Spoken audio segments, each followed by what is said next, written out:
Well, hello there, leavers and believers, and anyone who's been forced to listen to this podcast on a car trip that they never planned. Welcome to, or welcome back to Leaving Hillsong, where we talk about everything to do with getting out of and staying out of and recovering from an evangelical church like Hillsong. My name's Tanya, and I'm super excited that I have hunted down and found Grace. She actually has quite a busy professional life that is going in leaps and bounds, so she doesn't always have the time for us here at Traumaville, but I wouldn't let that get in the way of a good podcast. So we've been playing phone and text tag for a few weeks now and tossing around a bunch of issues we might want to go over, or her story, or some updates. And we just jumped into a conversation the other night, and so I'm bringing part one to you for a Thursday night special. If you don't live in Australia, you might not know that Thursday night was traditionally very exciting because the shops stayed open till 9 p.m. In the old days. And so Thursday night shopping was kind of a big thing, especially before Amazon and like the internet and stuff. So we've ended up having just a long and quite interesting conversation about, well, relationships and marriage and purity culture and all kinds of things before we move on to a review of some crazy social media stuff that's been going on. It's one of those conversations where I think it's like if you're at the cafe and it gets kind of deep and you'd be like, keep talking, I'm not listening. So grab your snacks and your coffee and pull your chair a little closer to There's No Honeymoon at Hillsong. Hey, Grace. Hey, Tanya. How's things? We're so excited you're back. You're back. How's things? I don't know. The weeks just fly by too quick. Crazy. It's been busy times though, starting a new job, and it's been crazy. Yeah, but trying to get into a new swing of things. So you had news you were going to share. There's definitely been a lot going on in Hillsong and Pentecostal land, but I know we'll get to that soon. Just been in a lot of different kind of environments lately with this new role, and it's been really interesting to come across people who've also had their own experience of church or religion in their lifetime, and just found myself having some interesting conversations with people about their own experiences around Australia. And I guess looking back at the Royal Commission and stuff, I mean, I was recently in a really good discussion with like a mentor who knew one as well, who doesn't really know me too well, and I kind of mentioned as a person working within like the community services and social work kind of area, how I've had these childhood adverse experiences and how it's really impacted and shaped my sense of self as a professional and a person in my personal life as well. But I mentioned the word deconstruction, and she really grabbed at that and saw that as such an amazing strength, because it's been the source of navigating a lot of life's circumstances and really trying to tap into, I guess, for lack of a better word, childhood, because it's not just my childhood that I was part of the church, but trying to see from an outer perspective how those experiences have had such adverse effects, and having to deconstruct everything that I was believing, seeing, hearing, experiencing, doing. Massive. Like I think it was really, for me, really powerful and really encouraging, I guess, affirmative of, I know there was so many good things to take from, I say, Christianity or faith or church from one perspective, but it really showed to me how much pain and adversity also it came with, and how much that's had to be shaped over time. Yeah, you're not Robinson Crusoe there, my friend. I don't know. I just feel like it's really devastating. I mean, I've talked to people who like they never were invited into a youth group and never went to a church, and their Yeah. only real experience of church was being like baptized as a baby, and then their parents kind of went through a few things and kind of lost faith themselves, and so they raised the kids without any sort of background in it. And he'd say to me like, "You're so lucky." I go, "What do you mean?" I said, "I feel like I'm very unlucky." And he said, "Well, you were offered an alternative environment that was safe and didn't introduce you to drugs or alcohol or rock and roll." Like maybe it did introduce rock and roll, but like it was not the norm to get involved in certain things at a young age. And Mm. he kind of Mm. looks back and thinks that there were some things that were, I guess, a bit of a safety net to, I guess, take me down another path that wasn't Yeah. so self-destructive. But yeah, it's interesting. I I think about people's that. Mm. experiences are dependent on how deep they got involved into it and how much it shaped their perception of the world and themselves. There's definitely a big difference between people who started attending later on, even in their teens, perhaps, and people who were born into it. And then I have wondered over the years if the health benefits of not getting involved, like, because all the studies that show, if you start drinking earlier, smoking earlier, you get sicker earlier in life. So things Yeah. like that are, such a protective factor. I wonder what the long term data will show. But conversely, Grace, like some leaders' kids are starting to really talk about what their experiences have been like. And a lot of it just amounts to neglect. I mean, Yeah. that endless network of babysitters that we've talked about and opportunities to engage in developmental milestones like, Yeah, definitely.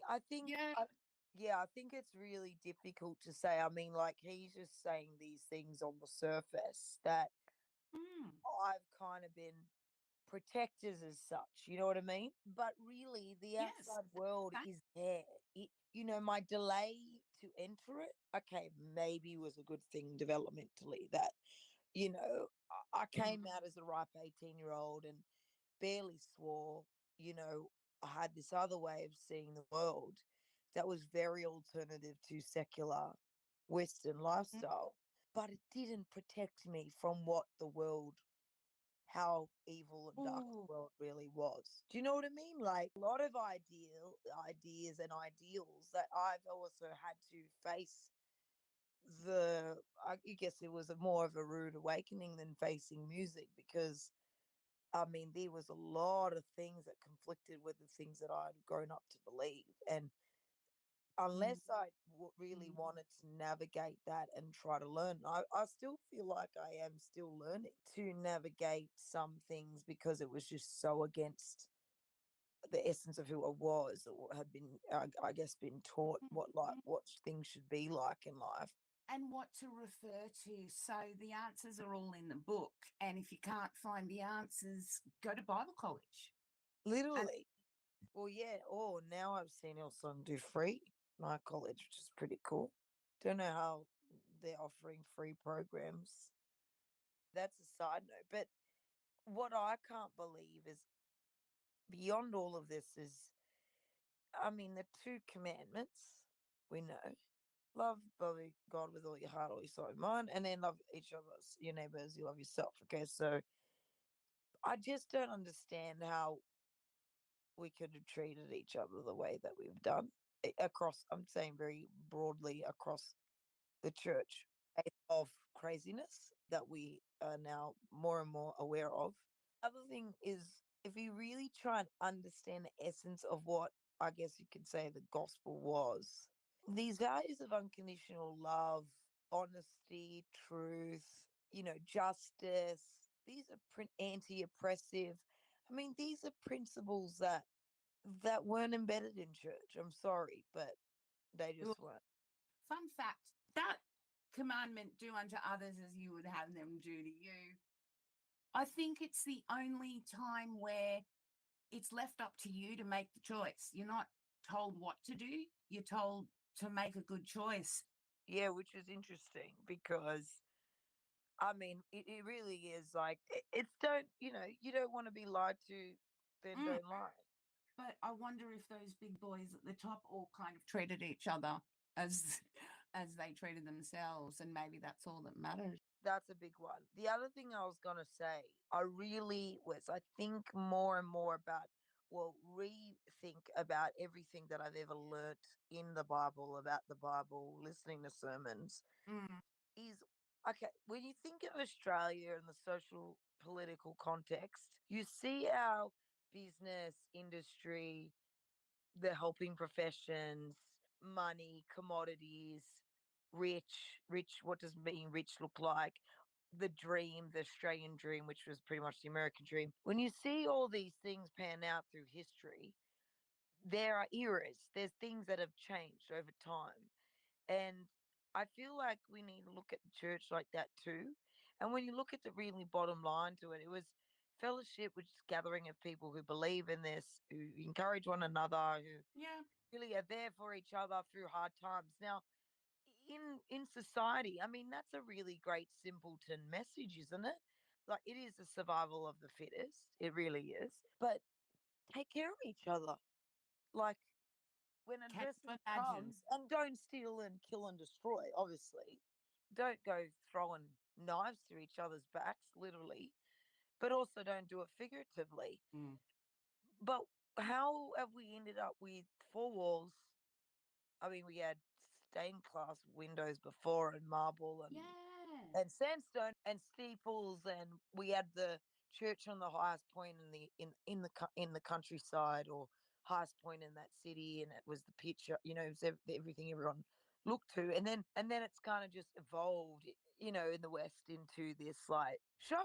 I mean, a Yeah. show with lights and production, Yeah. and a lot of emotion, which, I could go to the movies to get that. But I remember studying English at school, and they always spoke about how every story has like a philosophical question.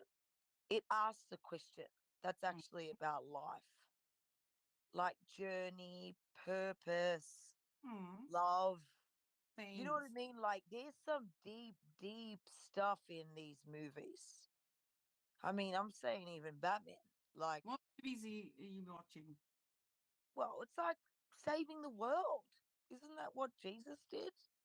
Do you know what I mean? It's like Hollywood's ripped off that story. Oh, I see. Okay. There's an antagonist, there's a protagonist. You know what I Yeah. mean? There's someone who's got a problem, the journey, the person, which is us. And then you got the savior and some sort of Yes. issue, Yes. and there's some sort of resolve. Yeah. It's like the church of today, like Hillsong was the resolve to faith now, and religion becoming something that was boring and dry and irrelevant, and it just repackaged itself. It It, interests me that why do I have to feel so connected to these four walls, plus all the hours I spend at prayer group or whatever else, RDG, and all these other places, and things that you get caught up with. Why? How is that turned into the Bible? Like, I don't understand. You know what I mean? Like, it's not in the Bible to go to RDG and connect groups every week. I don't know. Again, I can't offer theological, expertise, but there's not a whole lot of stuff about, mandatory attendance, forsake not the gathering together of the believers. Yeah, There but is it was about the Sabbath, and the Sabbath it makes sense to everyone. So does fast. no. I mean, fasting's in so many diet things. It's a good idea. Like, your body shouldn't be so used to munging on things all day. Like, and fasting is part of self control. I know there's lack of self control out there in the community. I mean, the fruits of the Spirit are really great things to practice in general, but so is kindness and generosity and honesty. Maybe the purpose of church, firstly, I think it was the fun purposes was to create connections with others, but secondly, I think it also was to ensure that these beautiful values to humanity continue through life. Maybe that's the meaning.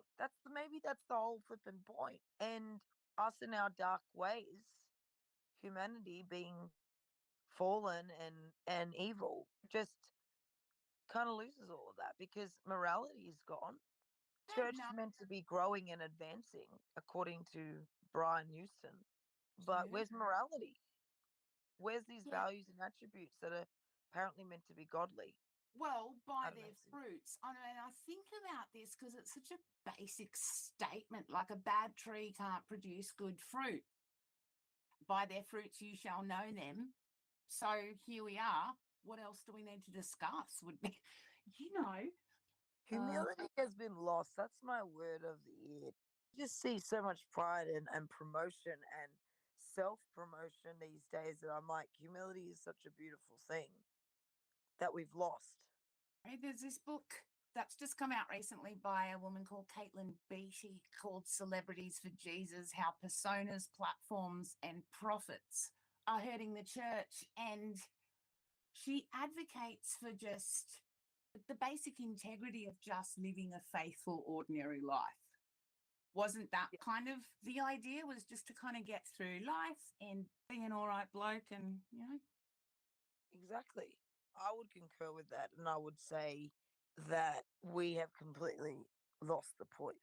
We have, because, we all started buying Subi jeans and tried to get as many rips of them as we could. And then we just imagined, how do these guys who probably earn $65,000 a year being a pastor still afford that and still live in the Hills district of Sydney? I mean, let's be real here. Living in that rat race costs a lot of money. Yeah, it does. I mean, people could argue that everywhere you go, young people will want to look fashionable, though. I'm being silly. We used to really No. we used to really joke about those things and be like, how are they keeping up? But also with the money that I had, but also like we've lost the point. I mean, we're not being those types of people that we're just describing all those attributes of a person. We're doing the opposite and we're hiding it, and then now we're being found for doing many things. And the thing is as well, I mean, purity culture extends to perfection culture, and that's a really interesting concept. It is about, I mean, how so? Who are we to say that in a congregation of probably 10,000 people at the Hills campus in Sydney, who are we to say that there would have been no one who had some sort of sexual problem or their relationship falling apart or someone cheating on someone? I mean, that'd be stupid to think that that wasn't the case. They're all humans. There's just no way that you can have a church or an organization with 100,000 people around the world and, not be able to have people who live together and aren't married, or, all those kinds of things. So I've wondered for a long time how that works. I have been told that it only matters for the people in the front 3 rows or something, and everyone else can do what they like because who actually cares? I don't know. You tell me what the culture's. Yeah, I think it was for not just the front 3 rows, but as many people as possible. And then everyone else had problems. Like the pastors, and they're the only.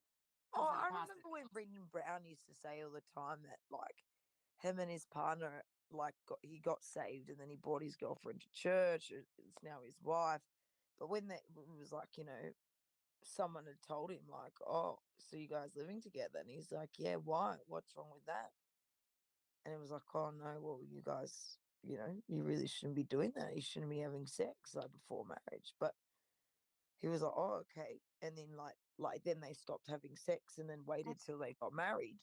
But I still find that really bizarre. Like, because there's like no real point in how that. did that change? How did that change anything? All I know is research says the longer you can date a person and get to know them. And I remember reading this primary research. They followed couples. It was a longitudinal study. They followed them for a few years, like maybe 5 to 10 years. And there was couples who kind of progressed with their relationship faster than the others. I don't know how they controlled that, but there definitely had to be 2 groups and multiple participants to make the study like efficable. It said that definitely the longer they withheld from sex and the more they got to know each other, they said that didn't mean that withholding from sex made the relationship more successful. It was more about that the relationship didn't get caught up in the physical part of sex, and they had time that they got to know each other. Does that make sense? I'd They like built. to see more of that research just in terms of, that it depends on the context, I'm guessing. So if Yeah, you're, they definitely wasn't in one area. Like it was whether in one. you have a choice over that, like if you're in some kind of strict system where you're, prevented, or whether that's a personal choice, I wonder if, Yeah, but I think we're told a lot of things without anything really backing us up except the Bible. Do you well, know what I mean? And we know that sexual immorality can happen by the eye, according to the Bible as well. I'm still yet to find that verse that says, "Thou shalt not have sex before the wedding." Yeah, I, that's fair. adultery, sure. Do not unite your body with the prostitute. Well, Sure. we all know there's a million books out there that talk about withholding from sex and waiting, but I mean, again, it's part of a greater context. I mean, then everything became about getting married so that you could have sex, and it wasn't about that Yeah. person and the intimacy and what you guys actually developing as people, as human beings, communicating. And like I said before about riding the bicycle, like if you don't know how to ride the bicycle, like you can read all about it and you can study it and learn all its parts. But if you're actually not jumping on and learning how to ride, then how will your experience, help shape your experiences with relationships? I mean, they're shaped by experiences, and we know that communication to any two people in the world coming together is exceptionally unique, and that no one way fits all. Everyone comes with a different story, experiences, trauma, adverse childhood stuff, whatever. But if those two people can learn how to navigate, obviously respect for one another, all those kind of basic human rights, equality, freedom to blah, blah, blah, and then learn how to communicate effectively and understand each other and empathize and be, partners and a team. And there's no one way to that. There's no one formula. But I think that's the thing about Christianity is it gets packaged up and tied around with bow and given presented and said all your life problems is all going to be resolved because of Jesus Christ, and if you just put him first then it'll all be all good. The interesting part I'm just thinking right there is that if you're constantly waiting for the one, or you believe that there's just this one person that you're supposed to meet, and in our culture, I don't know how yours was, but growing up for us, so we were told very clearly, if you are not planning to marry this person, you shouldn't be dating them. And it makes me wonder if you're not going to really get to know someone if that's the basic joint goal, is like, Well, how are you meant to know? You meant to sit there with a bucket list and you meant to go through all the checklists and see whether they fit all of those before you even engage in a hello, how are you. yeah, that That's doesn't what it make felt like. But sense.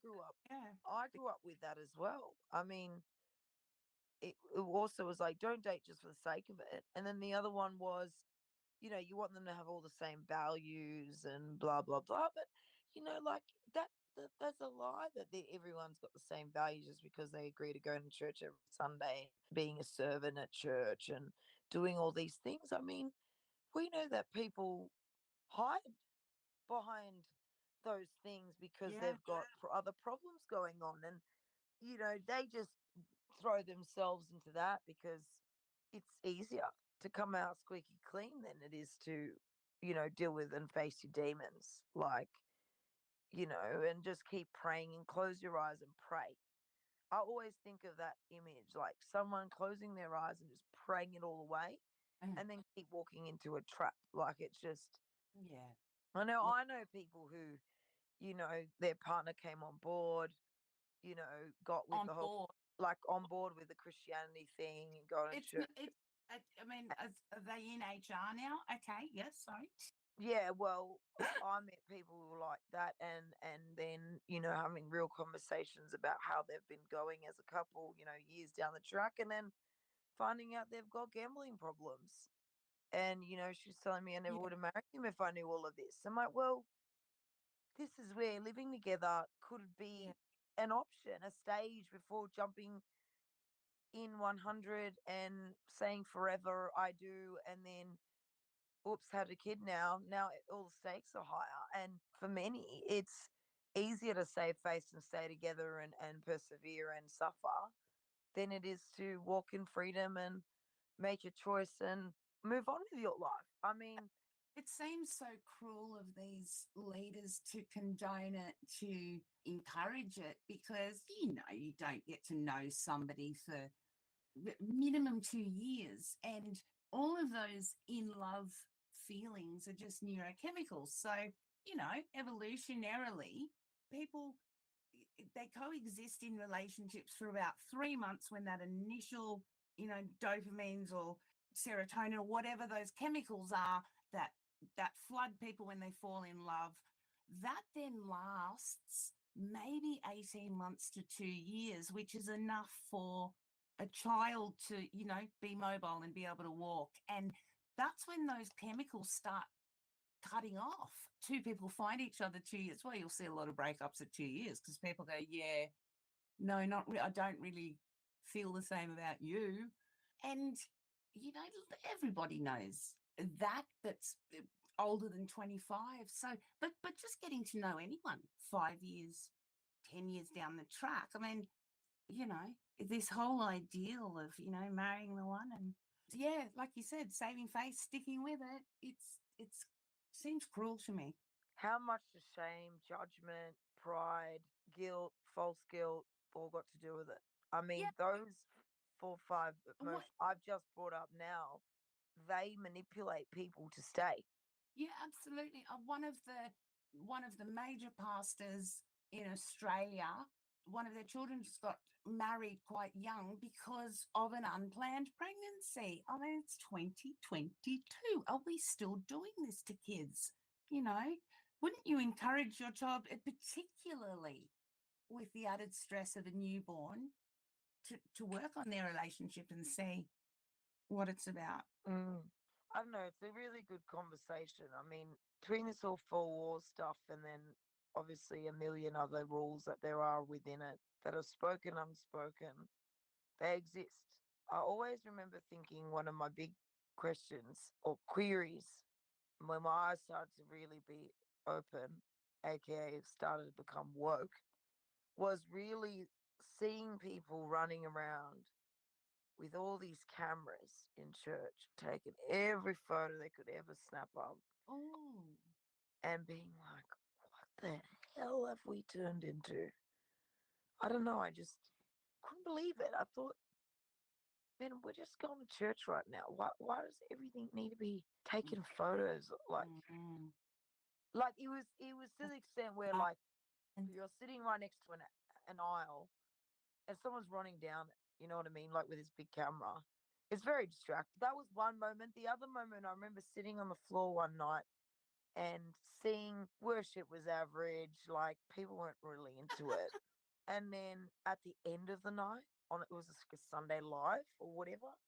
At the end of the night, there was about like 8, 12 like singers, and they were all like different ethnicities, but they're all from college, and they did this like crazy gospel arrangement type of medley where you have like I always mix up melody and medley, where you have like 4 or 5 songs that all mesh into each other, but they weren't church songs; they were just secular songs, right? I remember that clearly, but it was in like a gospely kind of like really, symphony kind of big bass, like lots of different, instruments playing at the same time. And I remember the whole church got up, gave it a standing ovation, and roared. And I was like, did this people not? Do they know who they're like clapping to? They're clapping to just a bunch of random people. How was worship like approached with half of that attitude? Like I was really like, this is just turning into an entertainment like Yeah, for sure. Sunday night show. People don't Again, even understand the main point. Like Do they even notice that they clapped more for that than they did for God or Jesus? And that's when I thought, man, these people are losing the plot because Jesus is like I don't know, the author. Like at the end, everyone's like, yeah, cool. But everyone was so distracted by the photos and the headlines and everything else that was going on and how pretty the artwork was. Yeah, it's just weird. That's how I explain Hillsong now. It's been such a fascinating shift, and they're just manufactured, and everything they do, like the way in which they do it, is strategic to see who's going to perform, who's going to donate, who's going to respond. It's the fact that we're even like scripted. We're like primed to make it feel so normal and unquestionably reasonable to have these different tiers of people who provide finances to the church. I mean, Yeah, and then we do special retreats for them and then put on massive banquets. Like, there was a point I remember where a bunch of us, like, we're in our, early mid 20s. We're at the point where people are like considering of like entering into one of those tiers because they were just wanted to be so involved with church. okay. It was a big deal. Like, if you had committed, it's like a pledge, isn't it? Like, you commit to give a certain amount of money every year. Like, let me put up the stats because I would have loved to just be able to recite that now. So we'll leave Grace looking up Kingdom Builder stats, and part 2 will be out Sunday, maybe before. I've got a lot of content coming up, so it's as fast as I can edit it, I can bring it to you. Thank you so much for taking the time to listen to our chat today, and I hope you'll join us for part 2 because that's where we get a little bit salacious. Thank you for all your support. A huge thank you to our Patreon supporters and everybody else who stops by with messages and encouragement. The outreach to Dave was really big, and that's fantastic because it was such a brave interview. And your feedback means a lot to me, and it means a lot to the guests. So thank you so much for all your likes and subscribes and follows and feedback. It's fantastic. And a special shout out to Kimberly Robinson, my producer, who supports above and beyond. Thanks, Kimberly. Please keep looking after yourselves and looking after each other. And we'll dive into this little bit of tabloid pool next. We didn't make it, they did. And plus, it's nice just to have a little fun and a little chat with everything that's so heavy. So keep leaving Hillsong, and we'll talk soon. Bye.